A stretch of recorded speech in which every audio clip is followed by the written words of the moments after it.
"Oh my, you must pick up that banana peel," said Charlie Chaplin, "for I will step on it and slip across the floor." "Oh, Mr. Chaplin, do you not understand that that is what we are here to do, you and me as silent movie comedians?" said Buster Keaton, who was hit by a train in a house. Charlie Chaplin smiled, looked into the camera, took his hat off, and said, with a flourish, "I'm not Hitler." Welcome to the Writers Room. My name is Connor Doyle.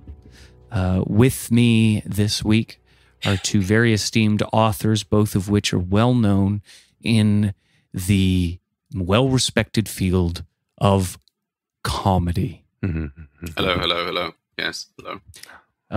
Would you please introduce yourself? You. Me or him? You. I am Professor Myerhauser. Not you. Me? Yes. Or him? You. I'll go first. Oh, were you going? Sorry, I'll go first. Hi, I'm James Nasium, author of Samantha Slippers, the follow-up to the number one bestseller, James's House. Now, did you also write James's House? Or did you just Of course, do the yeah, of sequel? course. Of course, no, of course I did. And if you'd read it, you'd know why Samantha's Slippers is a perfect follow-up, but that's okay. It's James's House is, of course, written in the historic James's House. Yeah, mine. Very exciting. And our other guest? Hello, I'm Professor Myerhauser of the university, and I am most famous for my dissertation on the history of the cream pie. I write about comedy theory and practice. I think I did read that one. So you said broke comedy. into university. I read it. Sorry, I read a different dissertation on a different website. Oh, okay. Yes. Mine is held in the rare library under heated glass to prevent any sort of Mission Impossibles from stealing it and its secrets within. The one I found was on Pornhub, but let's hear about yours. I do my own research. Well, that's very dangerous of you. Don't just look for a person who looks smarter than you and trust everything they say. Don't go looking into the tomes. You sound like CERN when they called me. You can't make your small Hadron Collider. I said, it's a small one. They said, you can't. You don't know what you're doing. That's just a lot of gasoline, Connor. And with a Swiss accent, but I don't want to do it because that'd be racist. That would. We are now into one of the most important parts of comedy, and that is dissection and getting to the logic at the heart of it. Mm-hmm. Your dissertation cuts comedy to the core, and would you say exposes a lot of its secrets, kind of like the magician who broke the magician's code and he had to wear a mask because he was like, I made the elephant disappear with a mirror? Would you say that? I would, except that I am an outsider. In the way that the magician in breaking the magician's code was a magician, I have never said anything funny, and I never will. But I have taken those sort of beautiful onions of jokes and gaffes and goofs and split them open for people to see all the way in, up and down. Now, Mr. Nasium. Yes, hi. Samantha Slippers is known as one of the most erotic and hardcore cooking books that have ever been written. You could say that. It's certainly a cooking comedy, for sure. It's a hardcore cooking comedy. Yeah, hardcore cooking comedy. So it goes there. If you catch my drift, it really, they're making bacon. They're putting them together in ways that you're not supposed to show your kids. So, yeah. Do you have a question? No, it? You just sound really proud of that. I really liked writing this, and I'm gonna keep writing more. And they've told me to stop, but I'm not going to. Yeah. Yeah. Okay. Well, I think what we're here for, really, Writers Room, is scripts. Now, both of you are interested in adapting your scripts, I think, right? So I think we should start with one of your comedies, and then I can do one of mine, and you guys, we can do some punch up, So, Mr. Myerhauser, Professor, do you have a script of your dissertation? Yes, I'm hoping to adapt, maybe get some of the great comedic actors. Mr. 1, The Rock. Mr. 2, Kevin Hart. His name is Dwayne Johnson now. Oh, it's a bit of a P. Daddy situation. That's right. Kevin Hart, yep. Jack Black. Yes. Will Adam Ferrell. Sandlerman. Chris Katana. Chris Katana. Is that different from Chris Kattan? I'm sorry, I had this list written out and I seem to have spilled something on it. Oh, I see. So if I get portions of it wrong, my apologies. No, that's fine. You're getting dangerously close to being funny. Oh, I would never. Chris the Rock Johnson? I think that's supposed to be two guys. Yes, in a sort of a piggyback situation. Who's Chris? Rock? Johnson? Okay. Well, it's time to go into this thing now. Who did you want us to read? Well, a lot of it is exposition, but you will see sort of characters and vignettes that come into fashion. And as they appear, feel free to embody. Okay, yes. This is exciting. To exasperate. To evaporate. Do you understand? I don't think so now. All right. And this does have a lot of footnotes. So after each of my jokes or expressions of humor, there is a footnote explaining exactly what I was going for. So I will read the directions, and after each joke, if one of you could read the footnote. I see. Okay. Ooh, these are long. These, if it takes up a whole page, it's still a footnote. Yes. Is that right, Professor? Much like the feet of a clown, larger than they should be. Feet of a clown. That was a joke. That's they have the metaphor. large shoes. Oh, I see at the back. Yeah, you explained that here. Mm-hmm. Yeah. Oh, yeah. There's a whole page. There's a whole footnote page to that. Yes. Okay. This is going to be exciting, I think. Where does this take place? What's the set? What happens in this? Well, let's go. Okay. Interior. Barn. Fashioned after a dentist's office. As you can see, there's the footnote there that says classic incongruency. Two things you wouldn't expect put together. Creates humor within the mind. Right. This is funny. Okay. Within is a chicken. Larger than you'd expect. Hi, my name's Tiny the chicken. And now, there is a footnote, and I see that neither of you are reading it. Okay, I got it. This is funny because the chicken is big and it has the name Tiny in a high voice. This mimics the castrata of the 17th century. In enters a child with a large balloon that is unfortunately deflating. Do you want me to? Should I read the? Yes, James, that will be your part. Sorry, there's a fly in here. Should I? So, do you want me to read the footnote first or do the dialogue part? I'm not sure. That's what the order is. improv, baby. You take the reins and you snap with them like the jazziest. Let's try the footnote first. It says here. Wait, sorry, I have to go back. Connor, the footnotes is on the other page here. Hold on. Okay, here we go. The reason the child is crying is because his dad left. And that's funny because his balloon is representative of the society that he's in.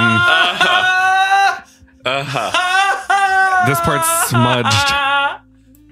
Looks like someone was crying on this page. Oh my goodness. Professor, give me a break. Hold on. We have to stop. Hold on. Cut the music. That was...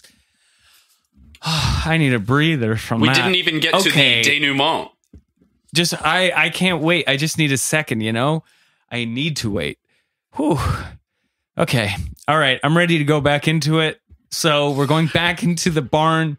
Should I read the dialogue part for the child? Yes, you need to read the dialogue part for the child, and then I think some stuff happened that the footnote explained that probably I should have done the dialogue first. That's on me. I think so. What you do is you do the dialogue, I'll do your footnote. Okay. And yes, in the following scene, the child is going to ask the chicken for a bank loan. Aha. Why would he be doing that? We'll see. I think it needs no explanation via footnote, but no, but Professor, I don't understand. I don't understand. That doesn't make any sense. Okay, let's just go. My dad left me, and this balloon represents the society I live in. Oh, a chicken! Hi, my name's Tiny the chicken, and I'm born and bred to die cruelly by the hands of some machinery, and I'm going to be mechanically separated. Wow, well, before you do that, I could really use some money. Things are looking bad for me. Do you do bank loans for some reason? Yes! Wow, that's so unexpected. I do bank loans. You said doo-doo. And okay, go to the footnote. This is funny because a baby cannot have a bank loan. There is actually a thing in the contract that you have to sign that says, "Are you not a baby?" And you have to say, "Yes, I'm not a baby." It's also funny because a chicken can't work at a bank either. I get it now. Great. Now, I don't know how you're going to top this. As he says, I would love to give a bank loan. The money comes in, which it will be a series of sexy mimes dressed as money, snapping their fingers. Okay, and is this where we're starting to get into the cream pie territory? That is what they call the denouement. The cream pie is the cream pie of the joke is when the things turn around. The aha. Everything falls into place. I've only heard it in the French, the crème de pie. Yeah.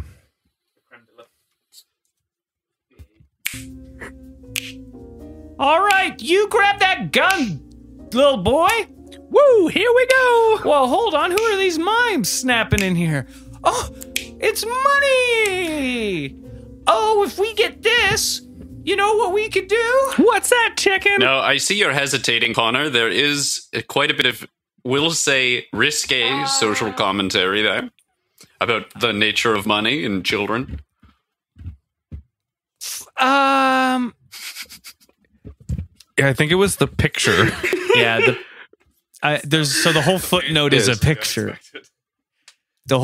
So what I'm looking at right now, and I do recognize this. You're related. Of course, my mother, Goatsy.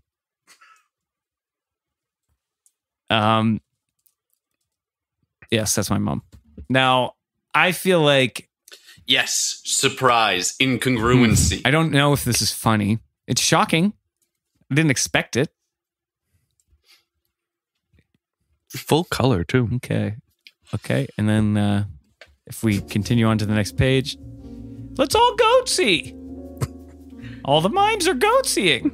All the money's goatseeing. This is hardcore.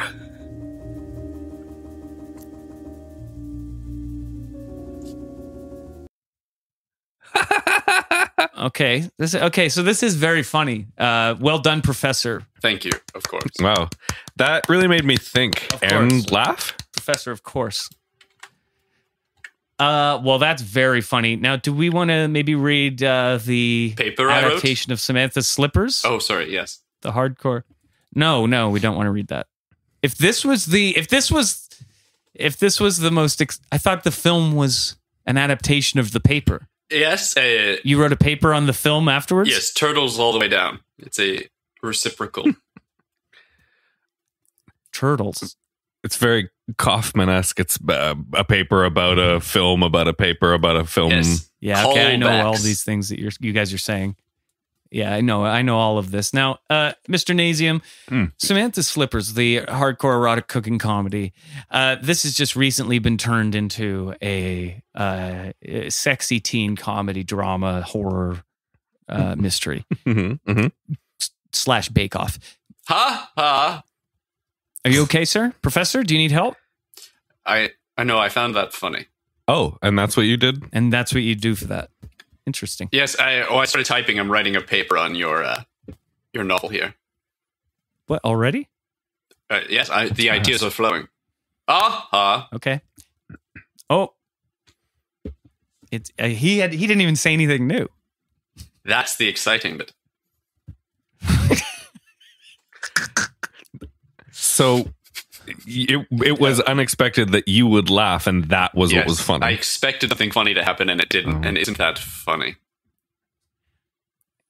Audience, please check the footnotes of the podcast if you want more clarification on why this is just so side-achingly funny. Now,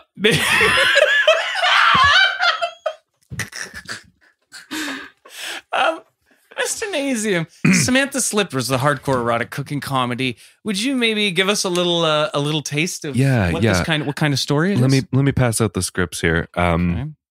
Do you have do you got the music Bright pink. queued up? Yeah. What kind of music do you want for this? Oh, I sent you the MP3. Okay. It's that, yeah, the one I sent you. Yeah, You're sure? yeah, perfect. Okay, so It's a bit loud. interior, my house. Your house? There we go. James is tidying up and looks under the bed and sees a pair of slippers. Do you want to Yeah. do the role of James? Sure. Yeah. Where the fuck did this come from? Oh, these are mine! God damn, I'm gonna have to bake myself some new slippers. A scream comes from the next room over. Oh shit. Did I just hit that goddamn ant again? God damn it, Auntie. You gotta stop getting in my shooting space. Oh, Jimmy, please help. I can't hear you. I'm gonna shoot a hole in the wall. Duck. Bullets fill the kitchen where Auntie is doing some nude cooking. Oh, my titty. Auntie. My little titty. Yes, Auntie? Yes, it's me, your little titty. What do you need? I've been hit and my souffle has deflated. Oh. Sorry, I enjoyed that one. Suddenly the door opens. A bald man enters. What the hell are you doing here, Auntie? And, nephew? I was making surprise erotic baked goods for your virginity losing anniversary day.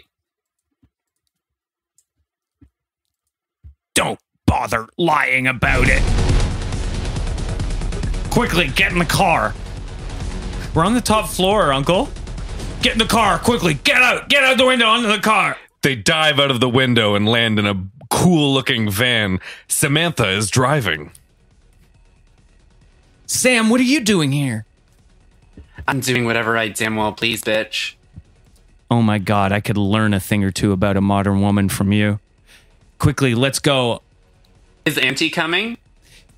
Auntie, are you coming? Auntie lies bleeding out on the kitchen floor.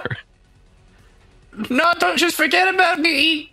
Okay, your little titty will never forget you. Auntie says we should go. Come on, Sam. That's hot. They peel out of the driveway and head towards the city at sunset. Yeah, we're going to hit the city any second now. I can see it up ahead.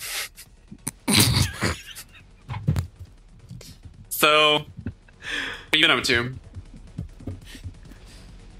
I don't know. I've been like shooting holes at Slippers and stuff. Hey, is there any way we can make this thing go any faster? We got to get to that city before sundown. Samantha reaches over and flips up a switch that says nitricide. Wait, where did you get that? Yeah, I left some nitricide in the glove compartment. Can you put that in? Yeah, I think so. Man, I don't know where you get this stuff, Sam. James pops open the glove bucket and Sorry, I just had a stroke. He opens the glove box and takes out a giant tank of nitricide. Let's turn this up.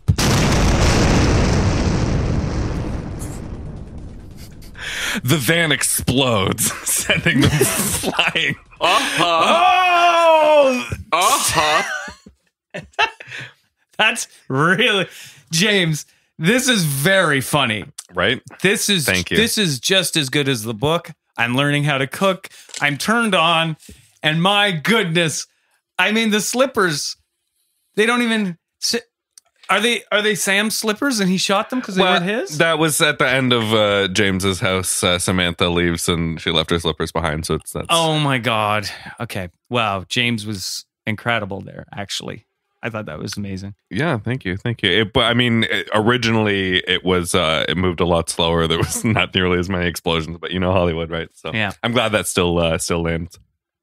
Well, I've got a script that I've been writing for a friend. Actually, he's a kind of pretty big director in the comedy scene. Judd Out of Toe. He is a incredible director and producer. Works with Seth Rogen.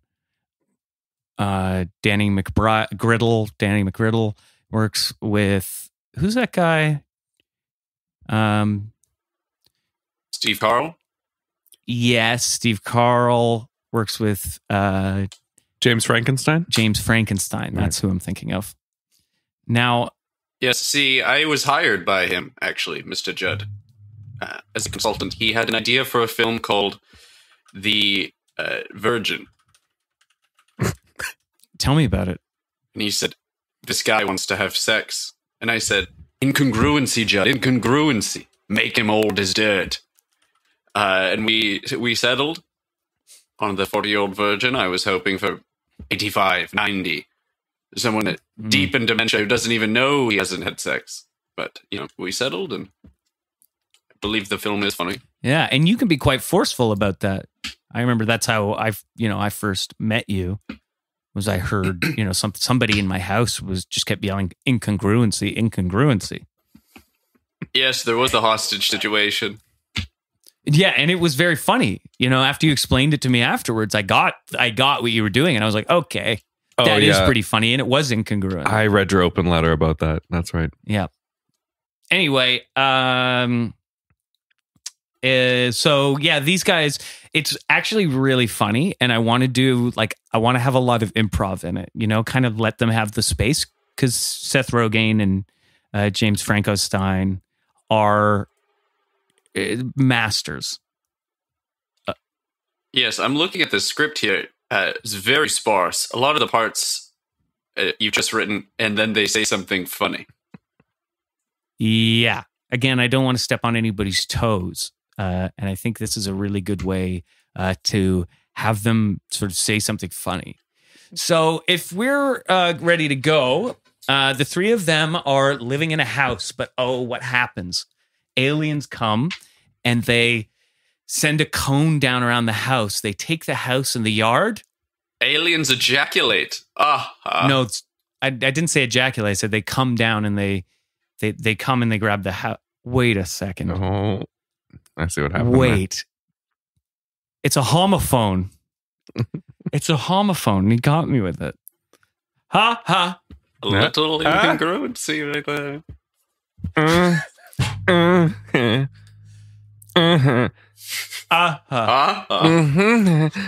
Now, the aliens lift up their little, like their sort of patch of land, and it's like floating out in space now. The aliens observe them. So they have a really big party. The aliens come down, pick them up, and now they're out in space. It's sort of this bubble where the aliens are observing them, but they're just waking up to discover this fact. It's pretty good. That's really funny.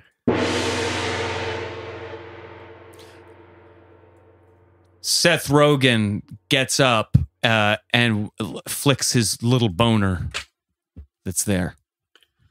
Oh, baby. Morning wood. I got a whole morning forest in here. James Frankenstein wakes up looking like disheveled and like a stoner, but also kind of sexy. What a night, huh? There's a bunch of weed and there's a joint on the ground that's half smoked. Seth Rogen picks it up and begins to light that joint and talk about Time for another one. lead and how it should be legal. Man, if I was back on Earth, they'd probably arrest me for this good Chiba. But luckily here in space, no one can hear you scoop up that weed in your lungs, baby. Seth Rogen does his famous laugh. James Franco waltzes over and sits down beside him, sharing the joint. He elucidates on why we're not actually monogamous creatures. Wow, this is the best crotch joint I've ever smoked, man. Speaking of my crotch, it's just not meant for one chick, you know? You gotta spread the love just like you spread the legs on this crotch joint. We cut to outside and we see a long finger of an alien that's completely hairless and slimy and gross. It's coming forward towards the doorbell. We cut back to inside and we see James Franco demonstrating how you should have really good sex. They both look to the door in alarm. Milk alien. Milk alien. They both look around in confusion. Come to collect your milk. What? They're both afraid to go to the door. But their curiosity can't be denied. I wonder if it means that alien's gonna milk me. Seth Rogen laughs his famous laugh. They go to the door. Seth Rogen opens the door. He does his famous laugh. The milk alien is standing there wearing a little milkman's cap. He has a bottles of milk and no pants on. Hello, milkman alien. Here to deliver your milk, sirs. I want to fuck this alien. We cut to inside and they're having such heavy sex about it. This alien is going inside out and turning into like a sleeve. Uh-huh.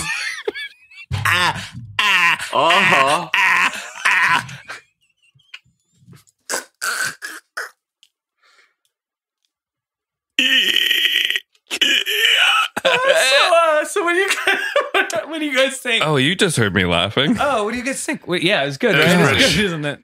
It's pretty good. That's very funny. Poignant. Okay, well, I think that's we can wrap it up now. Does anybody feel like reading a quote for the end tag? Oh, I would love to. Oh, fantastic!